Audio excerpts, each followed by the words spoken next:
कि ब्रिटेन में इस तरीके की धमकी के बाद से इस वक्त मुनीर डरा हुआ है। ये जो दावा है ये इमरान खान के करीबी की ओर से किया जा रहा है।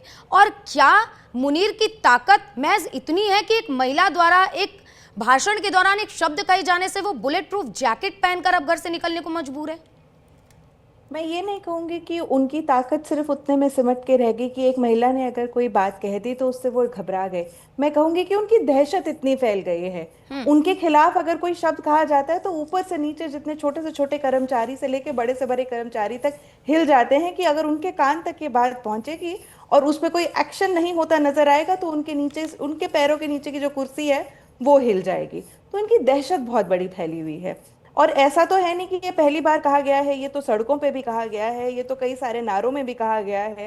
हर वहाँ की रेबेल फोर्स भी यही कहती है कि इनकी कब्र खोदेंगे, लेकिन उनके खिलाफ तो ऐसे नहीं उठता है। तो इसके अंदर एक आई थिंक वो डिप्लोमेटिक फ्लेक्सिंग भी है, जिसमें दिखाया जा रहा है कि आसिम मुनीर का जो ओहदा है वो काफी बड़ा है। उनको एक आर्मी चीफ की तरह साइड में ना रखा जाए और या छोटा ना समझा जाए।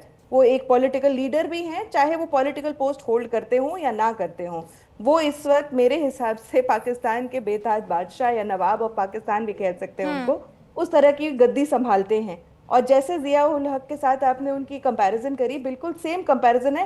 सिर्फ एक ही डिफरेंस है कि वो मिलिट्री लीडर, जिया उल हक मिलिट्री लीडर के तौर पे खुद धारण करते थे इस पावर को हम्म। और रूल कर रहे थे। और ये जो है इन्होंने अपने सामने शहबाज शरीफ को एज अ पपेट गवर्नमेंट आगे रखा हुआ बिल्कुल। है, सिविल और मिलिट्री के अंदर डिफरेंस दिखा सके और लोक लज्जा जो है उससे ये बचे रहें। तो दहशत इनको उस औरत से नहीं है, ये सिर्फ अपनी पावर प्रोजेक्ट करना चाह रहे हैं इस थ्रू। ठीक है, आप कह रहे हैं कि दहशत नहीं है, लेकिन यहाँ पर ब्रिटेन की सरकार से संपर्क किया जा रहा है और संपर्क कह के ये कहा जा रहा है कि भैया ये धमकी कैसे आपकी धरती से दी जा रही है। तो कहीं ना कहीं डर है, चाहे आसिम मुनीर के नीचे जो लोग काम कर रहे हैं उनमें या चाहे आसिम मुनीर में। और बुलेट प्रूफ जैकेट पहनकर निकलना कहीं ना कहीं इस डर को प्रूव भी करता है। मियां आशफ अली साहब हमारे साथ जुड़ गए हैं, पाकिस्तान के पत्रकार हैं। बहुत बहुत स्वागत है सर आपका। और आपके आसिम मुनीर फील्ड मार्शल और कह सकते हैं जो सो कॉल्ड सबसे ज्यादा पावर होल्ड करते हैं, आजकल बुलेट प्रूफ जैकेट पहन के घर से निकलने को मजबूर हो गए। क्या हो गया सर? नहीं, ऐसी कोई बात नहीं है कि बुलेट प्रूफ जैकेट पहन के निकलें। एक बात तो जहन में रखिए कि हमारी जो आर्मी है ये प्योर प्रोफेशनल आर्मी है और हर सोल्जर, आर्मी चीफ से लेके एक जवान तक, हर बंदा यही तमन्ना लेके जाता है, क्योंकि शहादत जो है हमारे लिए इस्लाम में शहादत है मतलूब व मकसूद मोमिन। तो ये तो एक बड़ा एजाज की बात है। यहाँ पर जान जो है अपनी धरती के लिए देना, अपने वतन के लिए देना, अपने मजहब के लिए देना, हमारे लिए ये कोई खसारे का या घाटे का सौदा नहीं है। तो इसलिए ये बात तो आप छोड़ दीजिए कि अपनी जान से कोई खौफजदा हो जाए। पाकिस्तानी आर्मी के अफसरान ने जितनी कुर्बानियां दी हैं, जितनी शहादतें पाकिस्तान की हमेशा आर्मी में ऑफिसर्स रैंक के लोगों की हैं, दुनिया में इसकी मिसाल नहीं मिलती।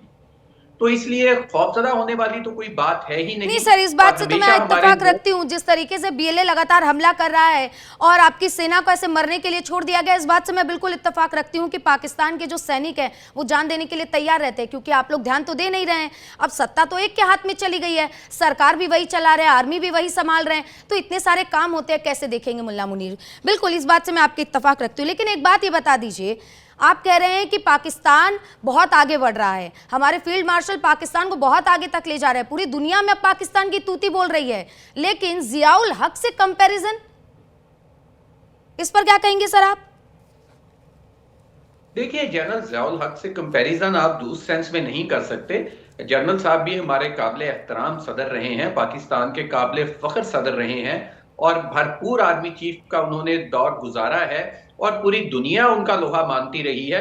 जनरल जियाउल हक के हवाले से अगर कोई ये समझता है कि वो कोई कमजोर या कम जहन के या मजबूत असाब के आदमी नहीं थे, तो ये बिल्कुल गलत होगा। उन्हीं के दौर में पाकिस्तान एटमी ताकत भी बना, उन्हीं के दौर में हमने सोवियत यूनियन जैसी जो पावर थी, जो अफगानिस्तान में बैठी थी, उसको बॉर्डर क्रॉस करके पाकिस्तान में नहीं आने दिया।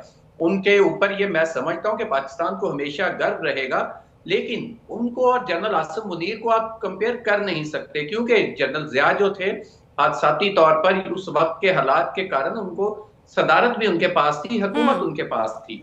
लेकिन इस मतलब वक्त तख्ता पलट पाकिस्तान के करवाना, अंदर एक उसके बाद जमहूरी जुल्फिकार हुकूमत भुट्टो मौजूद को है। फांसी दे देना और ये तानाशाही करना पाकिस्तान में सर ब्लैक डे के रूप में मनाया जाता है उनकी तानाशाही के दिन को, और आप कह रहे हैं कि बहुत शान की बात है ये पाकिस्तान के लिए। देखिए, वो पाकिस्तान के जो पॉलिटिकल मामलात हैं वो इंटरनल मामलात हैं। उनको अगर फांसी हुई थी जुल्फिकार अली भुट्टो साहब को, वो सुप्रीम कोर्ट ने दी, बाद में उन्होंने अपनी जजमेंट के बारे में कह भी दिया कि उस पे शायद वो इंसाफ के तकाजे पूरे नहीं कर सके। इस तरह पूरी दुनिया में होता रहा है। श्रुति जी, हमने एक बात हमेशा हमने सुनी है कि हिस्ट्री रिपीट इटसेल्फ।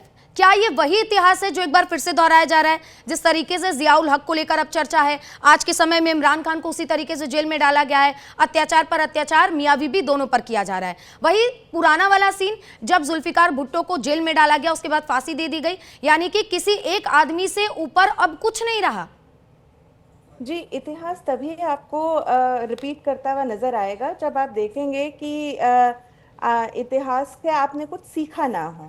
और अनफॉर्चुनेटली पाकिस्तान के हालात कुछ इसी तरीके के हैं कि वो अपने हालात सीखते नहीं हैं, वो बार बार एक ही गलती दोहरा रहे हैं। वो उन्होंने इसी तरह से जियाउल हक को भी सेलिब्रेट किया क्योंकि उन्होंने बोला एटॉमिक ताकत बना दी ये वगैरह, जैसे अभी आपके को पैनलिस्ट कह रहे थे मेरे।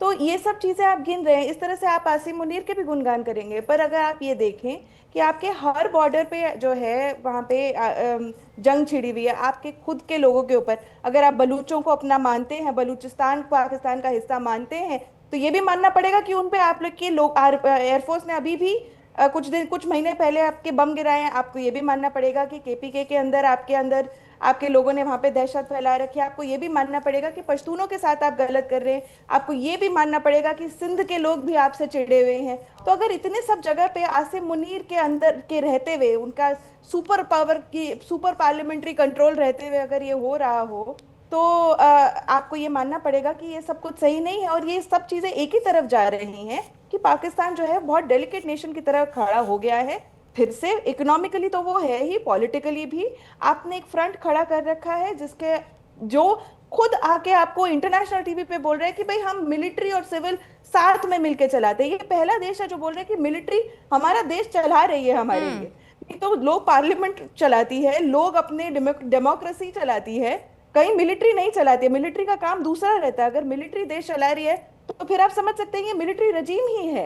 तो इसके अंदर कोई अलग बात नहीं नजर आ रही मुझे अंदर। क्यों? क्योंकि ये लोग अपना लेसन नहीं समझते। और इनके जो इन्होंने अभी, मैं आप जो कह रही थी कि आप इनकी बात से बिल्कुल तकल्लुफ रखती हैं, बिल्कुल मैं भी तकल्लुफ रखती हूँ। एक बार 1971 में इनकी पतलूनें उठती थी और अभी कुछ दिन पहले अफगान भाइयों ने भी उतारी थी। तो पतलूनें उतारती रहती, इनका यही चलता रहता है। इनकी सबको पता है कि कितनी उम्दा फौज है पाकिस्तान की। जाहिर सी बात है श्रुति जी, जिस तरीके से ये सारी चीजें एक एक करके एक रिपीट होती आ रही हैं, मुझे तो लगता है कि आसिम मुनीर भी जियाउल हक को देखकर यही सारी चीजें सीख रहे कि अत्याचार कैसे करना है, तानाशाही कैसे करनी है, कैसे दूसरों को अपने कंट्रोल में रखना है, और अगर कोई कंट्रोल में नहीं है तो खत्म कर दो। पूरा मामला यही है, क्यों सर? और इसीलिए आप भी सेफ साइड खेल रहे हैं क्या कि अगर बात पहुंच गई मुनीर तक तो लगता है मेरा भी कहीं खेल तमाम ना हो जाए?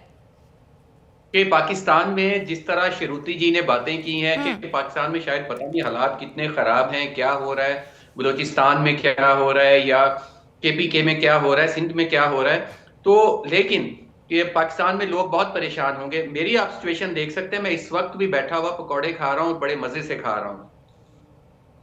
तो हम लोग ना कभी किसी से डरने वाले थे, ना हैं, ना कभी होंगे।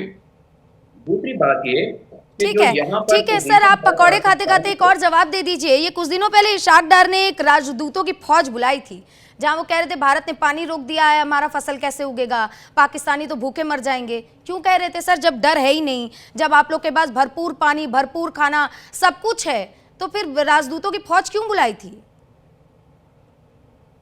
देखिए, पहली में बात आप मेरी पहले पूरी हो लेने दें। जी सर, पूरी अगर आप लोग ये समझते हैं कि पाकिस्तान जो है इस हवाले से कोई परेशान है या कोई हमारे, तो ऐसा कोई मसला नहीं है। छोटे मोटे मामलात हर जगह पे होते हैं। भारत के अंदर 50 जगहों पे मसाइल हैं, नागालैंड के मसाइल हैं, मणिपुर के मसाइल हैं, छत्तीसगढ़ के इश्यूज हैं, हर तरफ इस तरह के मामला चल रहे हैं, तहरीकें चल रही हैं, बड़े भरपूर तरीके से चल रही हैं, हर कोई आज़ादी का मुतालबा कर रहा है। तो ये मामला हर जगह होते हैं। पाकिस्तान के अंदर कोई ये इतना बड़ा इशू है नहीं जिसको ये शो किया जाता है। पाकिस्तान की फौज बड़े भरपूर तरीके से और बड़े उसको कंप्लीट तरीके ठीक से है। और प्रोफेशनली चैलेंजेस से निपट रही है, और वो उसको कंट्रोल कर लिया है हम लोगों ने।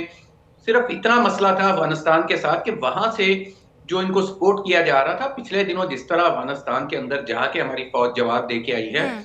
और श्रुति जी ने जो 71 की बात की है, तो ताजा तरीन वाक्य को देख लीजिए ना, जो राफेल इंडिया के हमने गिराए हैं और पूरी दुनिया ने देखा है, और ट्रंप जैसे प्रेसिडेंट जो हैं, एक इंटरनेशनल पावर के प्रेसिडेंट हैं, जो पूरी दुनिया के जिनके बारे में कहा ठीक है, जाता है, ज़ाहिर है दो दिन ठीक का है हफ्ते सर। ही है, तो दुनिया में अब मैं बताऊं, श्रुति जी आपको जवाब दे उससे पहले मैं आपको बताती हूँ।